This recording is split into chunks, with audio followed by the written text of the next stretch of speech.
October 26, 2025 വളരെ special ആയിട്ടുള്ള ഒരു ഡേറ്റ് ആണ് ഇത്. കാരണം ഗുൽസുൻ്റെ ആദ്യത്തെ ഇൻ്റർനാഷണൽ ട്രിപ്പാണ്, ആദ്യത്തെ ഇൻ്റർനാഷണൽ ഫ്ലൈറ്റ് ആണ്. Hello everyone, welcome back to my channel. ഞങ്ങളിപ്പോൾ എയർപോർട്ടിലേക്ക് പോയിക്കൊണ്ടിരിക്കുകയാണ്. എൻ്റെയും തേസേട്ടൻ്റെയും ഗുൽസുൻ്റെ ഫസ്റ്റ് ബർത്ത്ഡേ പ്ലാൻ ഇങ്ങനെയൊന്നും അല്ലായിരുന്നു. ഞങ്ങൾ 3 പേരും എവിടെയെങ്കിലും ഒരു ഇൻ്റർനാഷണൽ ട്രിപ്പ്, ഇതുവരെ പോവാത്തൊരു കൺട്രി പോകണം, അങ്ങനെയൊക്കെ ആയിരുന്നു.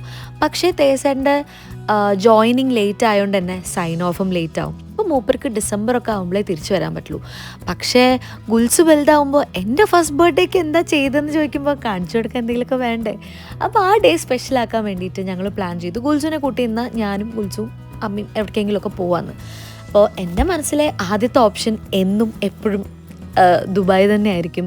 പ്രത്യേകിച്ച് തേസേട്ടനില്ല. അപ്പോൾ നമ്മുടെ ആ ഒരു കംഫർട്ട് സ്പേസാണ് ഇവിടെ. എൻ്റെ ഫാമിലി ഉണ്ട്, ഏട്ടനുണ്ട്, ചേച്ചിമാരുണ്ട്, എല്ലാവരും ഉണ്ട്. അപ്പോൾ ഗുൽസുവിനായാലും കുറച്ചുകൂടി കംഫർട്ടബിൾ ആയിരിക്കും. പക്ഷെ എനിക്ക് നിർബന്ധമായിരുന്നു തേസേട്ടൻ്റെ, അതായത് തേസേട്ടൻ്റെ അച്ഛനമ്മ അവരുടെ എല്ലാവരുടെയും കൂടിയും ഗുൽസുവിന് ഒരു ഡേ ആഘോഷിക്കാൻ പറ്റണം. അതുകൊണ്ട് തന്നെ ഗുൽസുവിൻ്റെ പിറന്നാൾ ഞങ്ങൾ തിരുവനന്തപുരത്ത് പത്മനാഭസ്വാമി ക്ഷേത്രത്തിൽ എല്ലാവരും ഒരുമിച്ച് കൂടി അവിടെ ഒരു ഹോട്ടലിൽ സ്റ്റേ ചെയ്ത് അങ്ങനെ ആഘോഷിക്കാമെന്ന് തീരുമാനിച്ച് ഞങ്ങളെല്ലാവരും ഒത്തുകൂടിയിരുന്നു. ആ വീഡിയോ ഒക്കെ ഞാൻ ഗുൽസുവിൻ്റെ ബർത്ത്ഡേ വ്ളോഗ് ഇടുന്ന സമയത്ത് ഞാൻ കാണിച്ചു തരാം കേട്ടോ. അപ്പോൾ ഇപ്പം ഞങ്ങളുള്ളത് എയർപോർട്ടിൻ്റെ ലോഞ്ചിലാണ്. ഞങ്ങളെല്ലാവരും ബ്രേക്ക്ഫാസ്റ്റ് കഴിക്കാൻ വേണ്ടി വന്നതാണ്. ഞങ്ങൾക്ക് ചെറിയൊരു സർപ്രൈസും ഷോക്കൊക്കെ കിട്ടി. ആ ഒരു എക്സൈറ്റ്മെൻറ്റിലും സന്തോഷത്തിലൊക്കെ ഇരിക്കുകയായിരുന്നു. യെസ്, ഞാൻ എക്കോണമി ടിക്കറ്റാണ് ബുക്ക് ചെയ്തത്. ദീപോട്ടനൊന്നും ചെയ്യരുത് വെച്ചിട്ട് ഞാൻ ആദ്യം കൂട്ടി തന്നെ ടിക്കറ്റൊക്കെ ഞാൻ ബുക്ക് ചെയ്തു. എക്കോണമിയിലാണ് ബുക്ക് ചെയ്ത്, എമിറേറ്റ്സിൽ.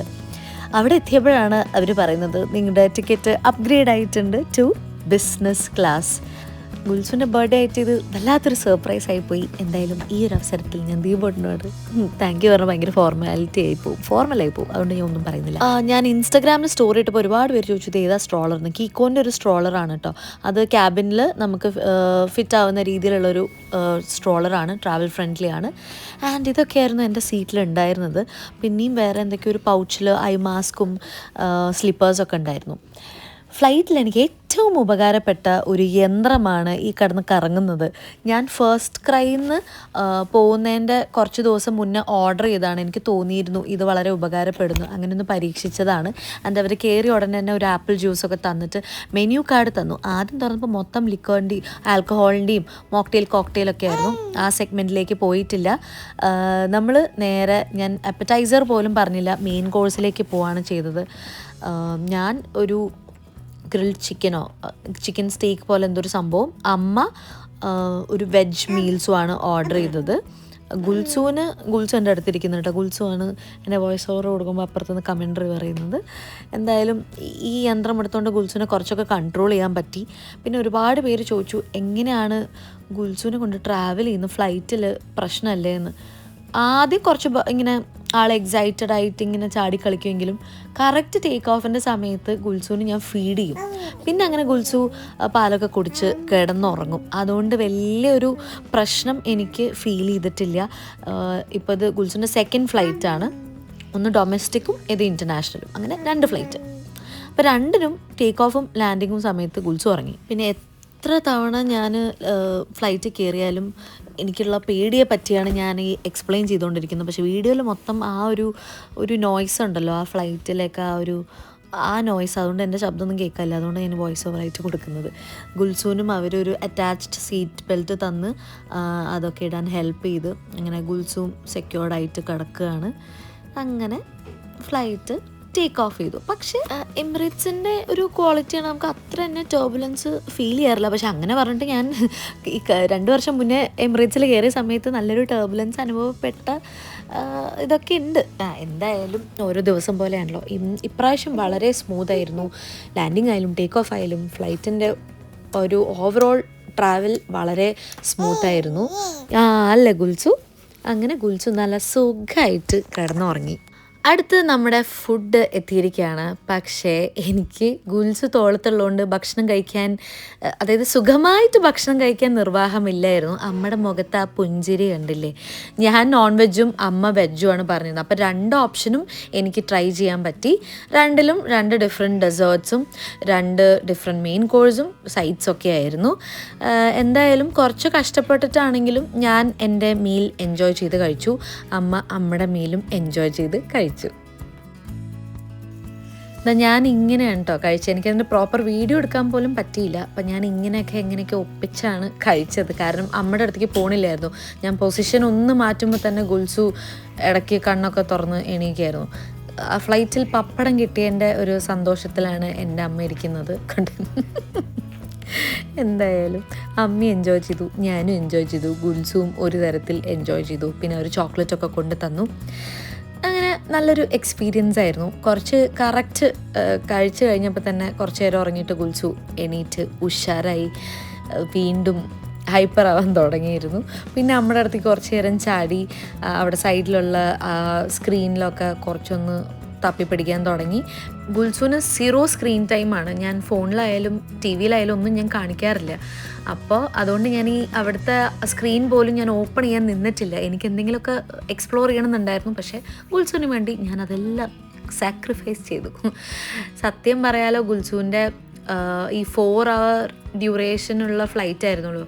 ഇങ്ങനത്തെ ഒരു സീറ്റ് ആയതുകൊണ്ട് എനിക്ക് കുറച്ച് ആശ്വാസം ഉണ്ടായിരുന്നു. ആളും കംഫർട്ടബിൾ ആയിരുന്നു. അല്ലെങ്കിൽ ചിലപ്പോൾ ആൾ കുറച്ച് റെസ്റ്റ്ലെസ് ആയേനെ. കാരണം ഞങ്ങൾ വന്ദേ ഭാരതിൽ അന്ന് പോയ സമയത്ത് കുറച്ച് കഴിഞ്ഞപ്പോൾ ഗുൽസുവിനെ എണീറ്റ് നടക്കണം എന്നുള്ളൊരവസ്ഥയായിരുന്നു. കാരണം സ്പേസ് ഇല്ലല്ലോ. അപ്പോൾ ഇതെന്തായാലും ഞങ്ങൾക്ക് ബോണസ് കിട്ടിയതാണെങ്കിലും വളരെ യൂസ്ഫുൾ ആയിരുന്നു. അതുകൊണ്ട് എനിക്കും സ്ട്രെസ് ലെവൽ കുറച്ച് കുറവായിരുന്നു. പിന്നെ ഞങ്ങളിങ്ങനെ കുറച്ച് സമയമൊക്കെ കളിച്ച് ടൈം സ്പെൻഡ് ചെയ്തു. കുറച്ച് കഴിഞ്ഞപ്പോൾ ഗുൽസൂന് വിശക്കാൻ തുടങ്ങി. ഞാൻ അവരോട് എന്തെങ്കിലും പ്യൂരേസ് ഉണ്ടോ ചോദിച്ചു. അപ്പോൾ അവർ വെജിറ്റബിൾ പ്യൂരേ ഉണ്ട് പറഞ്ഞു. അപ്പോൾ ഗുൽസൂന് ഞാൻ ഇതുവരെ വെജിറ്റബിൾ പ്യൂരേ കൊടുത്തിട്ടില്ല, ഫ്രൂട്ടിൻ്റെ മാത്രമേ ഗുൽസ് ട്രൈ ചെയ്തുള്ളൂ. അതുകൊണ്ട് തന്നെ ഗുൽസൂന് ഇതൊട്ടും ഇഷ്ടപ്പെട്ടില്ല. ഗുൽസ് കഷ്ടപ്പെട്ട് 2 വായൊക്കെ കഴിച്ചെങ്കിലും മനസ്സിൽ എന്നെ പ്രായിട്ടുണ്ടാവും, ഈ അമ്മ എന്തൊക്കെ എൻ്റെ വായിൽ വെച്ച് തരുന്നത്. കാരണം ഞാനും ടേസ്റ്റ് ചെയ്തപ്പോൾ അതിന് വലിയൊരു ടേസ്റ്റൊന്നും ഉണ്ടായിരുന്നില്ല. ഫ്രൂട്ടിൻ്റെ കുറച്ചുകൂടി ബെറ്റർ. നമ്മൾ ഫ്ലൈറ്റ് ഇറങ്ങിയ ഉടനെ രമ്യ ചേച്ചി വന്നു. നമുക്ക് വളരെ ക്ലോസ് ആയിട്ടുള്ളൊരു ചേച്ചിയാണ് രമ്യ ചേച്ചി. അങ്ങനെ ഗുൽസൂന് അവരൊരു കേക്കൊക്കെ കൊടുത്തിരുന്നു. രമ്യ ചേച്ചി നേരത്തെ പറഞ്ഞു വെച്ചിരുന്നു. പക്ഷെ അതിന് വീഡിയോ ഒന്നും എനിക്ക് ആഡ് ചെയ്യാൻ പറ്റിയില്ല. എല്ലാം പോർട്രേറ്റ് മോഡിലായതുകൊണ്ട് ഞാനൊന്നും ആഡ് ചെയ്തിട്ടില്ല. ആൻഡ് അവിടുത്തെ ക്യാപ്റ്റൻ കോ പൈലറ്റിനൊക്കെ ഗുൽസു ഹൈഫൈ കൊടുക്കുകയായിരുന്നു. അതിൻ്റെ ഒന്നും വീഡിയോ എനിക്ക് ഇടാനും പറ്റിയിട്ടില്ല, എടുക്കാൻ പറ്റിയില്ല. പിന്നെ ഗുൽസുവിൻ്റെ ടോയ്സൊക്കെ കുറച്ച് കിട്ടി. എന്നിട്ട് നമ്മൾ ദീപോട്ടനെയും തന്നീച്ചയും ദച്ചുനെയും വിദ്യജിയും സതീശേട്ടനെ എല്ലാവരെയും മീറ്റ് ചെയ്തു.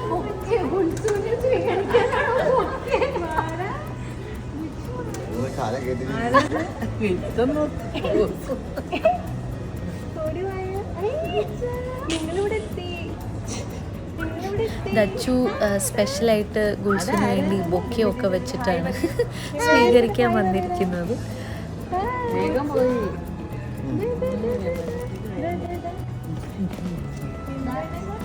ഈ ദുബായിൽ വന്നു കഴിഞ്ഞാൽ ഫുൾ ലക്ഷറിയാണ് നമ്മുടെ ചുറ്റും കാണുന്നത്. ഭയങ്കര അവിടെ ഇറങ്ങിയാൽ തന്നെ അവിടുന്ന് കിട്ടുന്ന ആ ഒരു ഫ്രേഗ്രൻസ് ഒക്കെ ഉണ്ടല്ലോ, അതിന് നമ്മുടെ മൂഡിനെ ഭയങ്കരമായിട്ട് അപ്ലിഫ്റ്റ് ചെയ്യും. അല്ലാത്തൊരു സൈഡ് ഉണ്ടെന്ന് എനിക്കറിയാം. പക്ഷെ നമ്മൾ ഈ പ്രോപ്പർ ദുബായ് സിറ്റിയിലൊക്കെ ഇങ്ങനെ കാറിൽ പോകുമ്പോഴാണ് എൻ്റെ പൊന്നെ വേറൊരു വൈബാണല്ലേ. എത്ര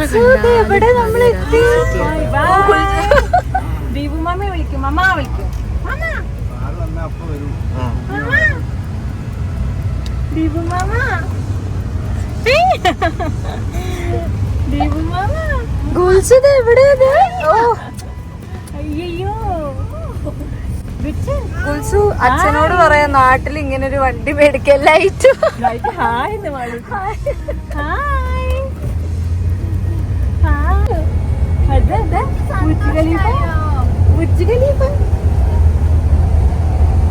ധന്യേച്ചി ഗുൽസുവിൻ്റെ ഫുഡൊക്കെ കയ്യിലെടുത്തിരുന്നു. ഗുൽസുവിന് കൊടുക്കാറുള്ള സെയിം റെസിപ്പി ഫോളോ ചെയ്ത് ഫുഡൊക്കെ കയ്യിലെടുത്തുകൊണ്ട് ഗുൽസുവിൻ്റെ കാര്യം കുശാലായി. ഞങ്ങളെല്ലാവരും ഓർഡർ ചെയ്യാനിരുന്നപ്പോൾ ഗുൽസു ഹൈ ചെയറിലൊക്കെ ഇരുന്ന് അവനും അവൻ്റെ ഫുഡ് എൻജോയ് ചെയ്ത് കഴിച്ചു.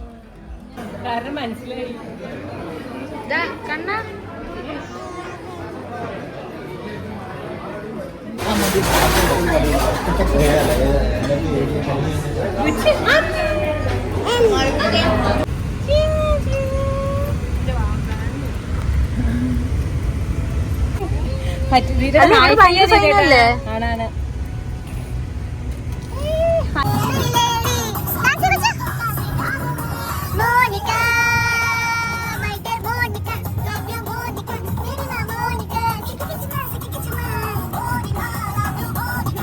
നമ്മള് ബലം മേടിച്ചില്ലേ ഇപ്പൊ അതിന്. Crawl crawl crawl. മാളൂട്ടിനെ നോക്കണു.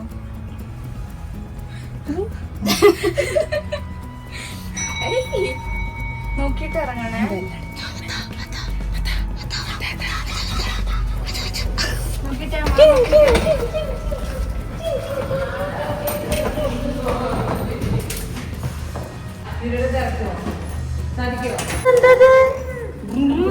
വണ്ടിയിലാണ് വന്ന്.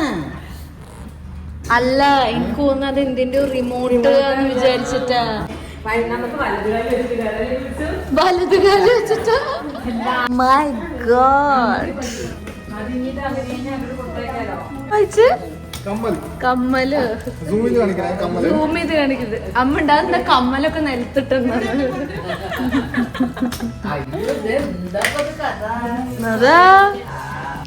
ഇത് ദീപോട്ടിൻ്റെ സാമ്രാജ്യമാണ്. മൂപ്പർക്ക് ഭയങ്കര ഇഷ്ടമാണ് കാർ കളക്ഷൻ. പക്ഷേ എന്നെ സ്ട്രൈക്ക് ചെയ്തത് ഈ ടോം ആൻഡ് ജെറി കളക്ഷനാണ് കേട്ടോ. എന്ത് ക്യൂട്ടായിരുന്നു. ടോം ആൻഡ് ജെറീൻ്റെ പല പല character. Tom and Jerry of course ഉണ്ട്. അതിൻ്റെ മറ്റേ കുഞ്ഞി എലിയും എല്ലാം ആയിട്ട് അവരുടെ പല പല കോസ്റ്റ്യൂംസും പല പല സിറ്റുവേഷൻസൊക്കെ ആയിട്ടുള്ള നല്ല രസമുള്ള ഒരു കളക്ഷൻ തന്നെയാണിത്.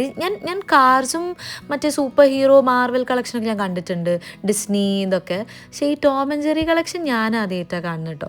പിന്നെ ഇതാണ് മൂപ്പർക്ക് കിട്ടിയിട്ടുള്ള അവാർഡ്സ്. അപ്പോൾ അത് വെക്കാനുള്ള നല്ലൊരു സ്പേസ് അല്ലേ. നല്ല ദീപോട്ട് ഭയങ്കര ക്രിയേറ്റീവായിട്ടുള്ള ഒരാളാണ്. ഇപ്പോൾ അല്ല, പണ്ട് തൊട്ടേ. മൂപ്പരിപ്പോൾ ദച്ചു കുഞ്ഞു കുട്ടിയാകുമ്പോഴും ദച്ചുവിൻ്റെ ഫാൻസി ഡ്രസ്സിനൊക്കെ വേണ്ടിയിട്ട് നല്ല വെറൈറ്റി ഔട്ട്ഫിറ്റ്സ് മൂപ്പർ ഉണ്ടാക്കാറുണ്ടായിരുന്നു. സോ വളരെ ക്രിയേറ്റീവ് മൈൻഡ് ഉള്ള ഒരാളാണ് ദീപോട്ടൻ. സോ എനിക്കതൊന്നും അത്ഭുതമില്ല. പക്ഷെ മൂപ്പരുടെ ഡ്രീംസ് എല്ലാം ഇപ്പോൾ ഫുൾഫിൽ ചെയ്യുന്ന കാണുമ്പോൾ സന്തോഷം. മൂപ്പർക്ക് ഇതൊക്കെ പണ്ടോട്ടെ ഇങ്ങനത്തെ സംഭവങ്ങളൊക്കെ. നമ്മൾ ഗുൽസൂൻ്റെ ഒരു മോയ്സ്ചറൈസർ മേടിക്കാൻ പോവാണ്. പറയുന്ന കേട്ടാൽ നമ്മൾ എവിടേക്കോ പോകാമെന്ന് വിചാരിക്കും. പക്ഷെ ഇവിടെ തൊട്ടടുത്ത് ഒരു കടയിൽ പോവാണ്. എനിക്ക് ഇവിടുത്തെ ലൈറ്റിങ് ഭയങ്കര അടിപൊളി അല്ലേ. നാട്ടിലെ ലൈറ്റിങ് ഇവിടെ ഭയങ്കര ഡിഫറൻസ് ഇല്ലേ. എന്താ സൂര്യൻ ഇവിടെ അടുത്തായോണ്ടായിരിക്കോ?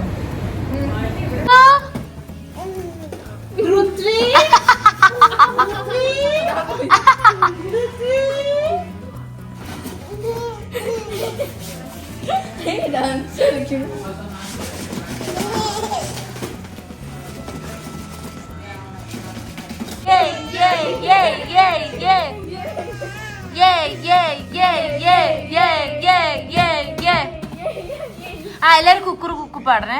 5 6 7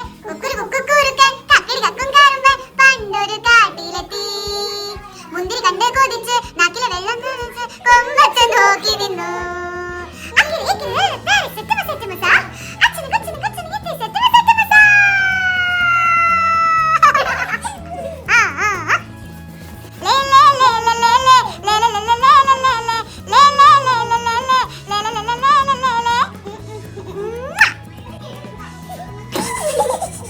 ഞാനിപ്പോൾ ഈ വ്ളോഗ് എഡിറ്റ് ചെയ്തുകൊണ്ടിരിക്കുകയായിരുന്നു. അപ്പോൾ എഡിറ്റ് ചെയ്തുകൊണ്ടിരിക്കുമ്പോഴാണ് എനിക്ക് മനസ്സിലായത് ഇതിനൊരു പ്രോപ്പർ വൈൻഡപ്പ് ഒന്നും ഞാൻ ഇന്നലെ എടുത്തിട്ടില്ലയാണ്. ഇതേപോലെ ഒരു വൈൻഡപ്പും പല തലയും വാലും ഇല്ലാത്ത കുറേ വ്ളോഗുകൾ ഇൻഷോട്ടിൽ എഡിറ്റ് ചെയ്യാൻ വെച്ചിട്ട് പോസ്റ്റ് ചെയ്യാതിരുന്നിട്ടുണ്ട്. ഇപ്പം എനിക്ക് മനസ്സിലായി അങ്ങനെ കുറേ. അതെന്താണെന്ന് വെച്ച് കഴിഞ്ഞാൽ എനിക്ക് ഓക്കെ ഇതിങ്ങനെ എഡിറ്റ് ചെയ്യണം. ഞാൻ എൻ്റെ എക്സ്പെക്റ്റേഷൻ അനുസരിച്ച് എഡിറ്റ് ചെയ്യാൻ പറ്റാത്തതുകൊണ്ടാണ്, സമയം കിട്ടാത്തതുകൊണ്ടാണ് ഞാനിപ്പോൾ പലതും പോസ്റ്റ് ചെയ്യാത്തത്. അങ്ങനെ ഇരുന്ന് കഴിഞ്ഞാൽ ഞാൻ ഒന്നും പോസ്റ്റ് ചെയ്യില്ല എന്ന് മനസ്സിലാക്കി.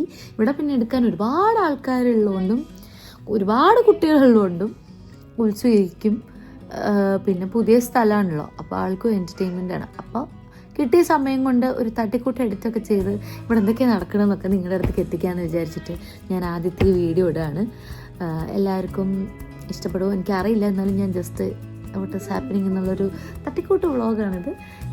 ഇഷ്ടപ്പെട്ടെങ്കിൽ ലൈക്ക് ചെയ്യുക, ഇനി വീഡിയോസ് വേണമെങ്കിൽ പറയാം. എന്തായാലും ഞാൻ കുറച്ച് ദിവസം ഇവിടെ ഉണ്ട്, അപ്പോൾ കുറച്ചൊക്കെ വ്ളോഗ്സ് എടുക്കാമെന്ന് വിചാരിച്ചിട്ടാണ്. അപ്പോൾ ഇനി ഉടനെ തന്നെ അടുത്ത വീഡിയോ ആയിട്ട് വരാം. So till then take care.